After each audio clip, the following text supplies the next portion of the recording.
صحابہ میں سب سے آخر میں جس شخص نے وصال کیا ہے اس کا نام ہے حضرت ابو طفیل رضی اللہ تعالی عنہ۔ 110 ہجری میں وصال ہوا ہے، حضور کا وصال ہوا 11 ہجری کے اوائل میں، اور ان کا وصال ہوا 110 ہجری میں، تو گویا حضور کے وصال کے تقریباً 100 سال بعد زندہ رہے۔ آخری وقت ہے ان کا، آخری سال جو تھا ان کا، حج کا موسم تھا، تو وہ وہاں آگے ہجوم میں اور ایک اونچے ٹیلے پہ کھڑے ہو گئے اور لوگوں کو اپنی جانب متوجہ کر کے کہا کہ لوگوں آؤ، اس وقت روئے زمین پہ میرے علاوہ کوئی نہیں جس نے رسول اللہ کو دیکھا، صرف میری آنکھوں نے حضور کا دیدار کیا ہے۔ اللہ اکبر! پھر لوگوں کا کیا پیار ہوا ہوگا۔ یہ کل میں نکلا سڑک پہ تو یہاں ساروکی سے لے کر غازی علم الدین کے مزار تک لوگ گاڑی سے چمٹتے تھے اور گاڑی کو ہاتھ لگا لگا کے چومتے تھے، اور میں اندر سے کہتا تھا تو بہت چھوٹا شخص ہے، تیری تو اوقات ہی کچھ نہیں ہے۔ تو میں کہتا یہ کیوں اس سے پیار کرتے ہیں؟ اس لیے کہ میرے لبوں پہ نام محمد کا وظیفہ ہے۔ یار 14 صدیوں کے فاصلے پہ میرے جیسا نکما شخص بھی حضور کا نام لے تو لوگ گاڑی سے لپٹیں، تو یار مجھے بتاؤ جس نے خود حضور کو دیکھا ہوگا تو کتنے ناز سے کہا لوگوں آؤ، اس وقت روئے زمین پہ میرے علاوہ کوئی نہیں جس نے حضور کو دیکھا۔ اقبال نے کہا تھا نا کہ نسیم تشنا ہی نہیں اقبال کچھ اس پہ نازاں، فخر ہم کو بھی ہے شاگردی داغ سخن کا۔ جس نے دار دہلوی کو دیکھا وہ ناز کرتا۔ ہمارے استاد ہوتے تھے محمد علی ہاشم، وہ بڑے کمال درجے کے کاتب تھے اور فارسی کے اچھے شاعر تھے، تو وہ کبھی بات کرتے تو کہتے کہ میں اقبال کی مجلسوں میں بیٹھتا رہا ہوں، مولانا ظفر علی خان اس زمانے میں زمیندار دار اخبار نکالتے تھے تو اس کی شاہ سخیاں وہ لکھتے تھے، کوئی زمانہ لکھتے رہے، تو وہ کہتے تھے میں مولانا ظفر علی خان کا ساتھی رہا ہوں۔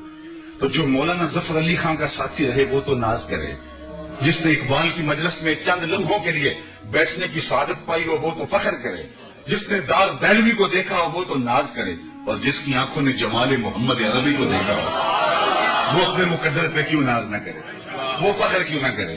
کہا لوگوں آؤ، اس وقت کوئی کائنات میں دوسرا نہیں ہے جس نے حضور کو دیکھا ہو۔ سب سے آخری شخص میں ہوں جس نے حضور علیہ السلام کا دیدار کیا۔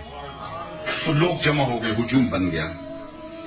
میں توجہ تھوڑی دیر کے لیے چاہوں گا، یہ سارے انتظام بعد میں ہو جائیں گے، اس لیے کہ تذکرہ چھڑا ہے حضور کے حسن کا، اور حسن ایسا ہے، پہلے اس پر انہماک کی ایک بات سن لیں۔ یار چہرہ حضور کا تو چہرہ رہا نا۔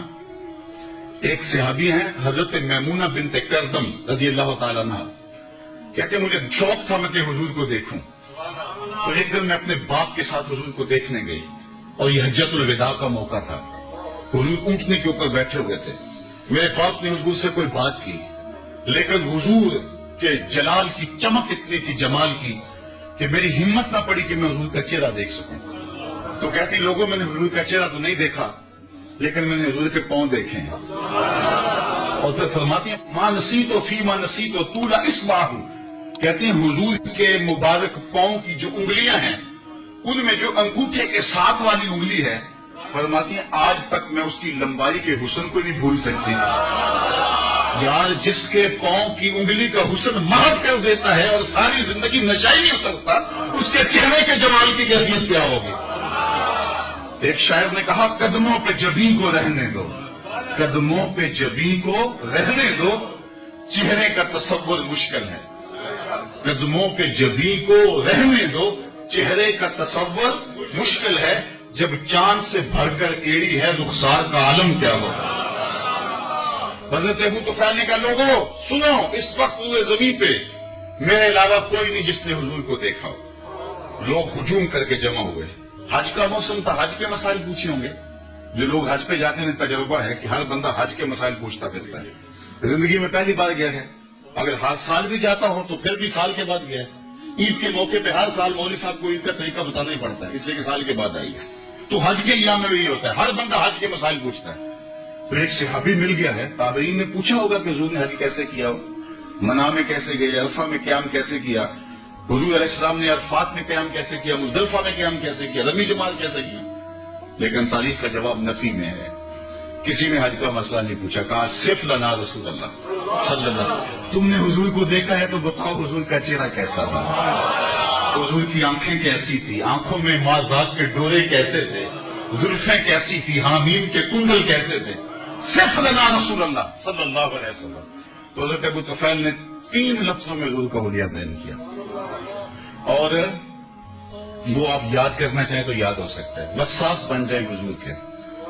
علماء نے لکھا ہے جو شخص حضور کا حلیہ بیان کرے لوگوں کے دل میں اس کے لیے جگہ بن جاتی، لوگ اس سے پیار کرنے لگ جاتے. ہر بندہ چاہتا نا میں ہر دل عزیز بن جاؤں. تو میں آپ کو بتاتا ہوں، اگر نسخہ بتا رہا ہوں، وہ سنیاسی بابے تو ساتھ لے کے نسخہ مل جاتے ہیں، لیکن میں آپ کو نسخہ دے کے جا رہا ہوں. اگر چاہتے ہو کہ ہم ہر دل عزیز بن جائیں، حضور کے حسن کے قصیدے پڑھا کرو، لوگ تم سے پیار کریں گے. تو حضرت ابو طفیل نے 3 لفظوں میں حضور کا حلیہ بیان کیا، یاد کر لیں. کان رسول اللہ صلی اللہ علیہ وسلم ابیض ملیحا مکسدا. ایک تو چٹے رنگ کے تھے، حسن نمکین تھا، ہر معاملے میں توازن تھا. 3 لفظوں میں حضور کا متوازن. سوا صدر والبطن، پیٹ اور سینہ برابر. پیٹ اٹھا ہو سینہ اندر ہو حسن ختم ہو جاتا ہے. سینہ آگے نکلا ہو پیٹ چپکا ہو تو یہ بھی حسن کو ظاہر کر دیتا ہے. سینہ اور پیٹ برابر ہو تو یہ اعتدال ہے. ابلغ ذرائین والصعدین والزندین، کلائیاں حضور کے مبارک، کندھے مبارک، حضور کے بازو سب برابر تھے اور جو ہے موزونیت کے ساتھ بڑے تھے. کان رسول اللہ لیس بالطویل الممخط ولا بالکثیر المتردد. قد ایسا کہ نہ پست کہا جائے نہ بہت لمبا کہا جائے، چونکہ بہت لمبا قد بھی حسن میں جو ہے وہ نقصان کا سبب ہے، چھوٹا قد تو ہے ہی نقصان کا سبب ہے. حضور درمیانی قد و قامت کے حامل تھے. لیکن ایک شان اللہ نے اپنے محبوب کو یہ بھی دی تھی کہ لمبے لمبے قد والے صحابی بھی تھے.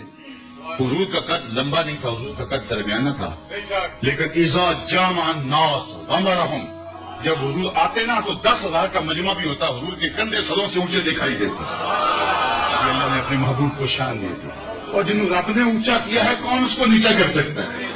حضور کے کندھے اوپر دکھائی دیتے. اسی طرح فرمایا حضور متوازن تھے. حضور کا رنگ سفید تھا، اظہر اللون، نکھرا ہوا رنگ، ابیض اللون، چمکدار رنگ. اللہ اکبر. اور پھر حضور علیہ السلام کا حسن نمکین تھا. کچھ حسن میٹھے ہوتے ہیں. جمال یوسفی میٹھا تھا، زنان مصر کی انگلیاں کٹ گئی. اور حضور کا حسن نمکین تھا. نمکین میں کشش زیادہ ہوتی ہے. شاہ ولی اللہ محدث دہلوی فرماتے ہیں میرے والد نے حضور کو خواب میں دیکھا اور یہی سوال پوچھا.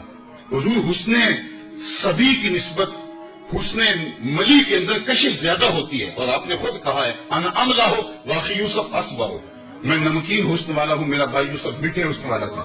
لیکن وہاں انگلیاں کٹ گئی، یہاں ویسا واقعہ پیش نہیں آیا. تو اس کی کیا وجہ ہے جبکہ حسن ملی زیادہ پرکشش ہوتا ہے؟ تو حضور نے جواب کیا دیا، جمالی مستور عن اعین الناس غیرۃ من اللہ. اے عبد الرحیم، اللہ نے غیرت محبت کی وجہ سے میرے حسن کو لوگوں کی نظروں سے چھپا دیا. کوئی محب نہیں چاہتا کہ میرا کوئی محبوب دیکھے. قتیل شفائی تو یہاں تک آگے بڑھ گیا کہ اس حد تک بڑھ گئی ہے بے اعتمادی کہ تجھ کو تجھ سے بھی چھپانا چاہتے ہیں. وہ کہتا ہے میرا جی چاہتا ہے میرا یار آئینہ بھی نہ دیکھے، خود بھی اپنے آپ کو نہ دیکھے. تو کہا میرا حسن لوگوں کی نظروں سے چھپا کے رکھا گیا ہے. چھپے ہوئے حسن کا عالم ہے کہ حسان بن ثابت کہتے ہیں فلما نظرت الى انوارہ فبدات کفی علی عینی خوفا من ذہاب بصری. جب میں حضور کے جمال کو دیکھتا تو آنکھوں پہ انگلیاں رکھ کے انگلیوں کی اوٹ سے دیکھتا کہ حضور کے جلووں کی چمک سے میری آنکھوں کی بینائی نہ جاتی رہے. یہ کون کہہ رہے ہیں؟ حضرت حسان. اور حضرت حسان کون ہے؟ شاعر. اور آپ جانتے ہیں شاعر حسن دیکھنے میں بڑا دلیر ہوتا ہے، اور حسن بھی چھپا ہوا، دیکھنے والا بھی شاعر، اور پھر بھی آنکھوں پہ انگلیاں رکھ کے دیکھے. اگر یہ حسن بے نقاب ہوتا تو کیا ہوتا؟ وہ اگر جلوہ کرے تو کون تماشائی؟ یہی بہتر ہے کہ وہ پردے میں روح پوش رہے. وہ اگر پردہ اٹھا دے تو کسے ہوش رہے؟ حسن یوسف پہ کٹی مصر میں انگشت زنا، سر کٹاتے ہیں تیرے نام پہ مردانے. ایک طرف حسن ہے، یہ تضاد کا شعر ہے، صنعت تضاد کا. اور میں اہل ادب میں یہ بات کی ہے. عام مجمع میں بات کرنا اور بات ہے، اہل سخن میں بات کرنا اور بات ہے. میں نے اہل سخن کے سامنے کہا ہے کہ میں نے ولی دکنی سے لے کے غالب اقبال تک تقریباً شعراء کو چلو پڑھا نہیں تو چکھا ضرور ہے. میں نے پورے اردو ادب کے ذخیرے میں اردو میں تضاد کا ایسا دوسرا شعر نہیں دیکھا. تضاد یہ ہوتا ہے کہ شاعر ایک مصرے میں ایک لفظ لاتا ہے، دوسرے مصرے میں اس کی ضد لاتا ہے. اگر دن کا تذکرہ ہے تو رات کا ہے، اگر اندھیرے کا تذکرہ ہے تو اجالے کا ہے. تضاد لاتا ہے. یہاں بھی تضاد ہے، اور ایک تضاد نہیں، دو تضاد نہیں، تین تضاد نہیں. ذرا حسن دیکھیں شیر. حسن یوسف پہ کٹی مصر میں انگشت زنا. 6 چیزیں ہیں. سر کٹاتے ہیں تیرے نام پہ مردان عرب. ایک طرف حسن ہے، دوسری طرف صرف نام ہے. وہ حسن حضرت یوسف کا اور یہ نام میرے حضور کا، اور ادھر عورتیں اور ادھر مرد. وہ عورتیں بھی مصر کی، یہ مرد بھی عرب کے.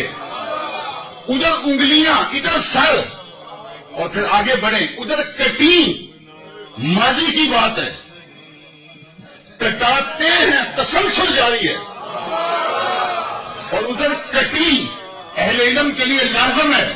کٹی ارادہ نہیں تھا، بے اختیاری میں کٹ گئی. ادھر کٹاتے ہیں قصد پایا جاتا ہے.